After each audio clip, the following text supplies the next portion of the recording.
আর বলি আমার খারাপ লাগার কারণটা আজকে তো আজকে এত কষ্ট হচ্ছে আজকে বলে না ভালো তো তোর কথাগুলো সব সময় মনে পড়ছে রে।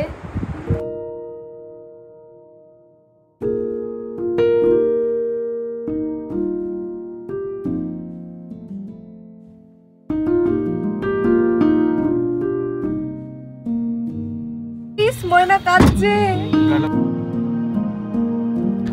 হাই এভরিওয়ান, আমি প্রিয়াস লাইফস্টাইলে তোমাদের সকলকে জানাই অনেক ওয়েলকাম। তো তোমরা সবাই কেমন আছো? আশা করি তোমরা ভীষণ ভালো আছো, আমিও ভীষণ ভালো আছি। আর আজকে দিনটি ছিল রথযাত্রার দিন। তোমাদের সবার রথযাত্রা কেমন কাটলো অবশ্যই কিন্তু জানিও। আমি যদিও জানি তোমাদের ভীষণ ভালো কেটেছে। তো আমি সন্ধ্যাবেলা আজকে এসেছিলাম আমার বাড়ির পাশেই একদম এই জগন্নাথ মন্দিরটি উদ্বোধন হয়েছে। আর এত সুন্দর লাগছিল মন্দিরটা, কি বলবো, মানে খুব সুন্দর লাগছিল। আমি অন্য একদিন আসবো, এসে তোমাদেরকে পুরো ডিটেলসে শেয়ার করব বাইরেটা আর ভিতরটা।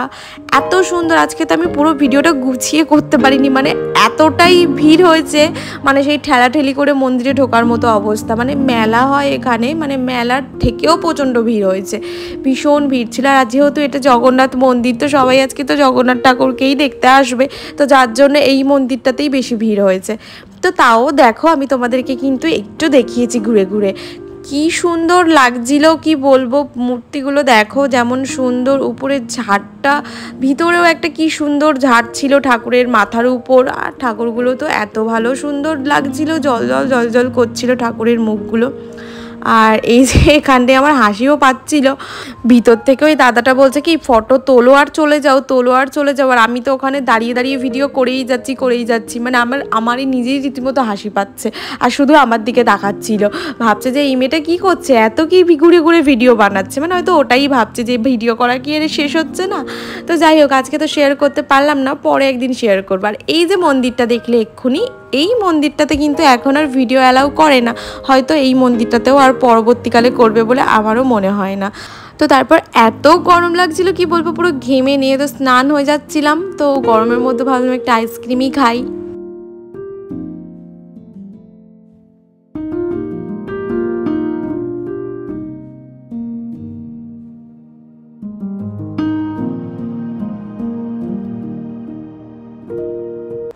তো এরপর আমি এসে পড়লাম আমার প্রিয় সম্ভারে। এখানটা আমার দেখলেই যা শান্তি লাগে, কেনাতেও আমার ততটা শান্তি লাগে না, সত্যি বলছি, দেখেই যেন মনটা পুরো ভরে যায়। যাই হোক, এই পাশে এই কানের দুলগুলো এত ভালো লাগছিল কি বলবো। তো কয়েকটা আমি কিনেও ছিলাম এখান থেকে কানের দুল। তো চলো তোমরা দেখতে থাকো।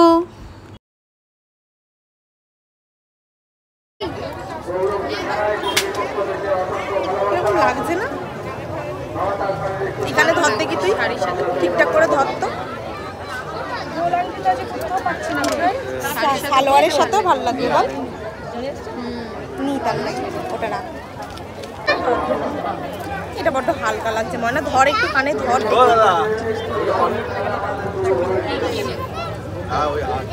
হালকা কালার লাগছে না বড্ড? শাড়ির সাথে ম্যাচ হবে, শাড়ির সাথেও বড্ড হালকা হালকাই লাগছে, হালকা লাগছে যেন বড্ড, কিন্তু ফটোতে ভালো লাগছে বল। তার থেকে এটাই ভালো লাগছে। এটা নেবো কি নেবো না আমি কনফিউজ, এটা থাকবেই না একটুখানি। আরও কত সুন্দর সুন্দর পরে হাতি পাখা, ঠিক আছে রাখ। আর ওই যে বেশি দেখলে যেটা হয় না, আমার এবার হয়ে গেছে সেটা। এবার ভাবছি এটা নেবো না ওটা, ওটা নেবো না এটা, মানে কনফিউজ যে কোনটা বেশি ভালো লাগছে। এবার লাস্টের মনে হচ্ছে দুটোই ভালো লাগছে, আবার মনে হচ্ছে এটা বেশি থেকে এটা বেশি ভালো, এইসব করছি। আর বোনকে জিজ্ঞাসা করছি তুই বল তুই বল। তো আমি আবার কি নিজের পছন্দর থেকে অন্যের পছন্দটা একটু বেশি ভরসা করি, তবে মনে হয় যে না জিনিসটা ভালো নিই আর কি।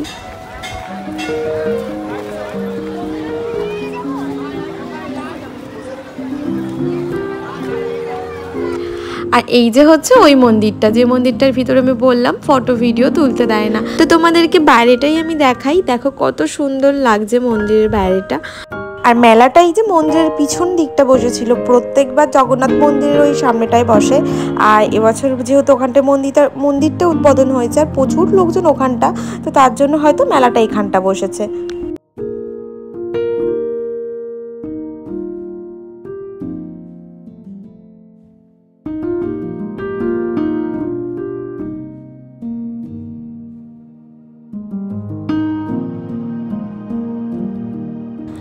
চলো তোমাদেরকে এবার রথটা দেখাই।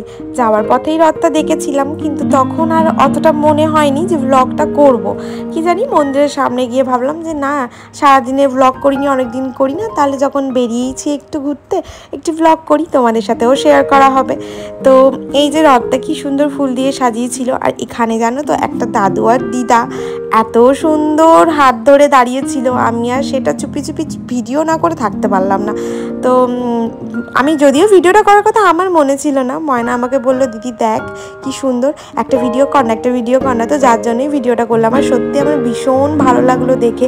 অনেকক্ষণ ওরা ওখানে, আমরা তো এখানে রথের সামনে অনেকক্ষণ দাঁড়িয়েছিলাম, ওরাও অনেকক্ষণ থেকে দাঁড়িয়ে আছে, কিন্তু দুজনের হাত ধরেই দাঁড়িয়ে আছে। কি মিষ্টি লাগছিল দেখতে। তো তারপর আমরা একটু গেট ওয়ানের এখানে এসে চা খাচ্ছিলাম আমি আর ময়না, কারণ আমার তো সন্ধ্যেবেলা চা না হলে সন্ধ্যাটা কাটে না। তো চা খাচ্ছিলাম আমরা, আর ছোট হচ্ছে ও একটু বললো লস্যি খাই আমি, কারণ ওরও শরীরটা খুব একটা ভালো ছিল না সেদিন। আর চা তো তার একেবারেই বরাবরই অপ্রিয় জিনিস, সে তো খাইই না একদম টোটালি।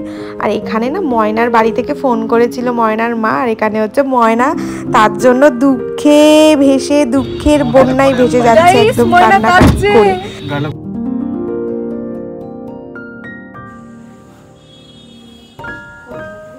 চলে এসছি আমি এখন বাড়িতে। খাচ্ছে কি সুন্দর। আমি এত ভালো করে সত্যি গুছাই না, কারণ আমি নাইটিগুলো রোজই পরি, র্যামডাম গোছাই যা হোক করে। ও সুন্দর করে গুছিয়ে দিচ্ছে, খুব সুন্দর করে। আর আমাকে কেমন লাগে, ও ড্রেসটা এসেই খুলে ফেলেছে, এসেই লেট করিনি। আর আমি এখনো খুলিনি, আমি আবার চেঞ্জ করবো। আসলে আমি এই ড্রেসটার সাথে এই যে কানের দুলটা পরে পরে দেখছিলাম যে কেমন লাগছে আসলে। তাও দেখাই তোমাকে ড্রেসটা। এই যে মেলা থেকে কিনলাম, এটা এখন পরে দেখছিলাম যে কেমন লাগছে। এটা টপ, শর্ট ড্রেস, জিন্সের সাথে শুধু। আজকে সারাদিন এত মনটা খারাপ লাগছিল, সেটা আমি তোমাদেরকে কি তার আগে কানেরটা খুলি তারপর বলছি ভীষণ বিকট লাগছে। এবার বলি আমার খারাপ লাগার কারণটা। আজকে এত কষ্ট হচ্ছে, আজকে বলে না মানে 2 দিন 3 দিন, আজকে 3 দিন ধরে আমার এত কষ্ট হচ্ছে কি বলবো। মানে যবে থেকে দেখেছি ফেসবুকে যে সবাই পুরী যাচ্ছে, সেই থেকে যে আমার এত কষ্ট হচ্ছে সত্যি আমি ভাষায় মানে আমি এই প্রথম মনে হয় এই যে মানে এখানে বাড়িতে আছি, রথের দিন বাড়িতে আছি। মানে আমি কোন ছোটোবেলা থেকে, মানে তখন আমার মনে হয় জ্ঞান বুদ্ধি হয়নি, একদমই ছোট থেকেই, তার আগে থেকেও মনে হয় আমি যাই পুরীতে, প্রত্যেকটা বছর পুরীতে যাই, কিন্তু এবছরটা যাইনি, যার জন্য ভীষণ মন খারাপ লাগছে। এমনকি আমি কাল অবধি ছোটোকে বলেছি যে চলো তুমি আর আমি ট্রেনে করে বা ফ্লাইটে চলে যাই, একদিনের জন্য গিয়ে ঘুরে আসি আবার চলে আসবো। কিন্তু মেন বিষয়টা যেটা, যদিও কেউ না গেলেও আমি আর ছোটো হয়তো যেতাম পুরীতে, এবছর যেতাম, কারণ আমার ভীষণ করে ইচ্ছা করছিল এবছর পুরীতে যাওয়ার জন্য, কেন জানি না। যতই ইচ্ছা করুক, ভগবান তো না ডাকলে তো সেটা সম্ভব হবে না। তো যাই হোক, এবছর হয়তো চাইনি, বাবা জগন্নাথ আমাকে হয়তো ডাকেনি, ডেকেছে কিন্তু আমি যেতে পারলাম না, এটাই ব্যাপার হয়তো কি যাই হোক, যে কিছু একটা হবে। তো আমার এত কষ্ট হচ্ছে, আমার এখনও মনটা এত খারাপ লাগছে, শুধু মনে হচ্ছে যেন কালকে চলে যাই, এবার উল্টো রথে চলে যাই। এখনও অবধি আমার মনে হচ্ছে না উল্টো রথে অন্তত পুরীতে যাই। মানে প্রত্যেক বছর গিয়ে এমন হয়ে গেছে, মানে তারকেশ্বর আর পুরী এই দুটো জিনিস, মানে চৈত্র মাসে তারকেশ্বর না গেলে তো মানে আমি কেঁদেই ফেলবো চোখে, মানে আমি শুধু মনে হয় পুরীতে যেতে পারিনি বলে কান্নাটা আমার বাকি আছে, কিন্তু তারকেশ্বর যদি আমি না যেতে পারি আমি কেঁদেই ফেলবো, এরকম একটা ব্যাপার। তো যাই হোক, আমি এখনও দেখি ছোটোকে আমি বলছি যে উল্টো রথে যদি আমরা যেতে পারি, কিন্তু যাওয়া আশা করি হবে না, কারণ মেন ব্যাপারটা হচ্ছে আমরা সেপ্টেম্বরে যাচ্ছি ঘুরতে এক জায়গায়।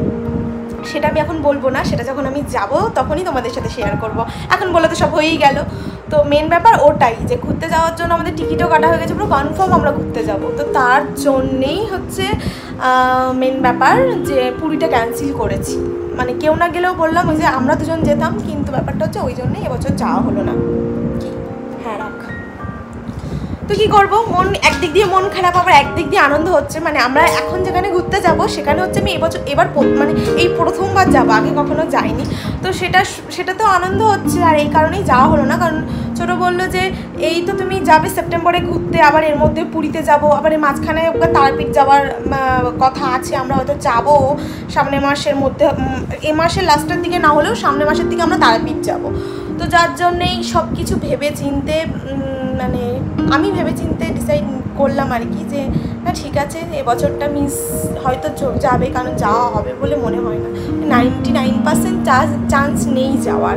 আর হয় নাকি দুজন মিলে হুট করে প্ল্যানিং করে, যদিও ও রাজি থাকতো হতো, আমি জোর জবরদস্তি রাজি কী করেই বা করাই। তো কী করবো, এবছরটা আমার মিস হয়ে গেল, কিছু করার নেই। তো আবার নতুন একটা জায়গায় ঘুরতে যাব, সেই আনন্দে একটু খুশি হই আর কি।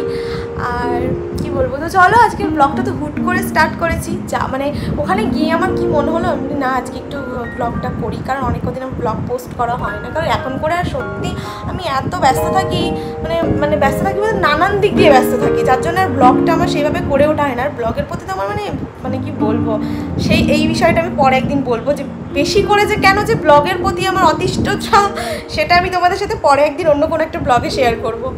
তো চলো কি বলবো, পরে আবার কি করি দেখা, মানে এখন তো আবার রান্নাবান্নার দিকে যেতে হবে। তো চলো তোমরা দেখতে থাকো, রান্নাবান্না করি। আজকে দুপুরে নিরামিষ খেয়েছি, কারণ আজ তো আবার পুজো, তো কারণ আবার কি পুজোর জন্যই নিরামিষ করেছিলাম, নিরামিষ খেয়েছি। বর আজকে মেন কথা বাড়িতে খাইনি, ও খেলে তো আমিষ হবেই, এরকম একটা নিরামিষ তো মোটে বাবু খেতে চায় না, আমি যদিও খেয়ে নিই ও খাবে না, এরকম একটা ব্যাপার। তো ওই করে আর নিরামিষ খুব একটা খাওয়া হয় না, কোনো বারটারেও খাওয়া হয় না। তো তাও আজকে খেয়েছি, আমি আর বোনই খেয়েছি নিরামিষ। তো চলো রাত্রে এবার কী রান্না করি দেখি, তোমরা দেখতে থাকো। কুটোনে দুটো করে না, এটাই ব্যাপার। আর এখানে এসে দেখছি দিদি এত ব্যস্ত থাকে না, দিদিকে একটু দুটো জামা কাপড় গুছিয়ে ভাঁজ করে কি হেল্প করে, অনেক কাজ করে, অনেক বাবা, শুধু আমি টাইম খেতে পাচ্ছি তা না খেয়ে থাকবি, তো তার জন্যই আর কি দিদিকে একটু সাহায্য করছে আর কি, এটাই ব্যাপার। না সত্যি ও তাই বলে তুই অতিরিক্ত ভালো করে গুছিয়েছিস, যেটা আমি এরকম একদমই কোনো দিনের জন্য আমি এত ভালো করে গোছাই, আমি র্যামডাম গোছাই, আমি একদম নর্মাল র্যামডাম যেমন হয়, ঝাউ মাপ করে জামা সোজাও করি না, আমি ভাঁজ করে ফেলি, আর যখন পরার দরকার হবে তখন একটু আয়রন করে নিই, ব্যাস হয়ে যায়। চলো আগে ড্রেসটা চেঞ্জ করি, আর ভালো লাগছে না, খুব গরম হচ্ছে এই ড্রেসটা পরে, কারণ এটা সুতির না কি কাপড় আমি নিজেও জানি না, গরম হচ্ছে ভীষণ। ওকে চলো দেখতে থাকো। কিন্তু তাও কত কিছুর মধ্যে দিদিও কতক্ষণ বলছিল যে রিয়াকে আমি খুব মিস করছি, আমিও বলছি ও থাকলে ভালো হতো। তোর কথাগুলো সবসময় মনে পড়ছে রে, দুজনে একসাথে থাকি। শোন, আর এখানে ময়না হচ্ছে রিয়াকে পটাচ্ছে যাতে রিয়া আমাদের বাড়িতে আসে আর কি। আর তারপর করেছিলাম ম্যাগি, তো আমরা এখন সবাই মিলে ম্যাগি খাচ্ছি। তো আজকের ব্লগটা এখানেই শেষ করলাম। তোমাদের কেমন লাগলো আমার আজকের ব্লগটা অবশ্যই কিন্তু জানিও, আর ভালো লাগলে লাইক করো অ্যান্ড সাবস্ক্রাইব করে দিও। Tata, love you all.